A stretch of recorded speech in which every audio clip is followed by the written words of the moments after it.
गांव के कोने में एक झोपड़ी खड़ी थी, जिसके अंदर गरीबी रहती थी मगर दरवाजे पर उम्मीद। ये राशिद का घर था। उसकी जिंदगी समोसों के तेल और बेटे के सपनों के बीच फंसी हुई थी। राशिद लकड़ी के चूल्हे पर आटा गूंद रहा है। उसकी पत्नी जीनत खांसी के साथ पानी पीती है। अयान पास बैठा अपने जूते साफ करता है जो जगह जगह से फटे हुए हैं।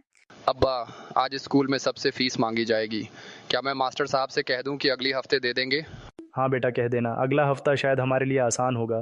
कैमरा देर तक राशिद के थके हुए हाथों पर ठहरता है, जो आटा गूंथ रहे हैं लेकिन हकीकत में किस्मत को गूंथने की कोशिश कर रहे हैं। धूल से भरी कच्ची सड़क, पेड़ की छांव, कुछ बच्चे खेलते हुए। राशिद की दुकान लकड़ी और ईंटों की नहीं थी, बल्कि बस एक कड़ाही, दो प्लेटें और उसका सब्र था। कड़ाही में तेल छन्न छन्न कर रहा है। बच्चे दौड़ते हुए आते हैं, शोर मचाते हैं। एक किसान पैसे मांगते हुए झिझकता है।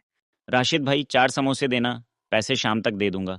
ले जाओ भाई, भूख का हिसाब किताब नहीं होता। स्कूल का गेट, बच्चे नए यूनिफॉर्म में हंसते खेलते बाहर आ रहे हैं। अयान दरवाजे पर खड़ा हसरत से देखता है। मास्टर साहब बाहर निकलते हैं, हाथ में रजिस्टर। अयान, फीस कब ला रहे हो? बार बार वादे से पढ़ाई नहीं चलती। मास्टर साहब, एक हफ्ता और दे दीजिए, अल्लाह ने चाहा तो पूरा कर दूंगा। ठीक है राशिद, मगर याद रखना, ज्ञान खैरात में नहीं मिलता, मेहनत करनी होगी। राशिद सिक्के गिनता है। जीनत बिस्तर पर खांसते हुए उसे देखती है।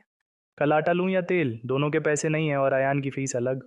राशिद, भूखे रह लेंगे मगर अयान को पढ़ाओ। हमारा पेट खाली रहे तो कोई बात नहीं, उसका भविष्य खाली न रहे।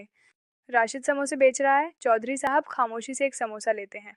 राशिद, तेरे समोसे तो मजे के हैं मगर जिंदगी तुझे खा रही है। कभी किसी से मदद क्यों नहीं लेता? चौधरी साहब हाथ समोसे बनाने के लिए बने हैं, सवाल करने के लिए नहीं। बारिश की वजह से राशिद आज कुछ भी नहीं बेच सका। झोंपड़ी में आटा भीग गया, तेल खत्म हो गया। अयान भूखा सो रहा है। या अल्लाह, ये समोसे मेरे बेटे की तकदीर क्यों नहीं बदल पाते? कब तक? बच्चे खेल रहे हैं। अयान भी हसरत से खेलता है लेकिन उसके जूते फटे हुए हैं। मास्टर साहब देखते हैं, पास आकर अयान के कंधे पर हाथ रखते हैं। बेटा, पढ़ाई से हिम्मत नहीं हारते। कल स्कूल आना, फीस मैं देख लूंगा। अयान की आंखों में आंसू आ जाते हैं। गांव वाले आपस में चंदा करके अयान की फीस देते हैं। राशिद हैरान होकर सबको देखता है। अयान खुशी से अपने बाप को देखता है। गरीबी के अंधेरे में भी अगर लोग साथ दे दें तो दीपक जलता रहता है। राशिद के समोसे शायद छोटे थे मगर उसके ख्वाब अब बड़े होने लगे थे। ये समोसे अब सिर्फ भूख नहीं मिटाएंगे, ये मेरे बेटे का भविष्य रोशन करेंगे।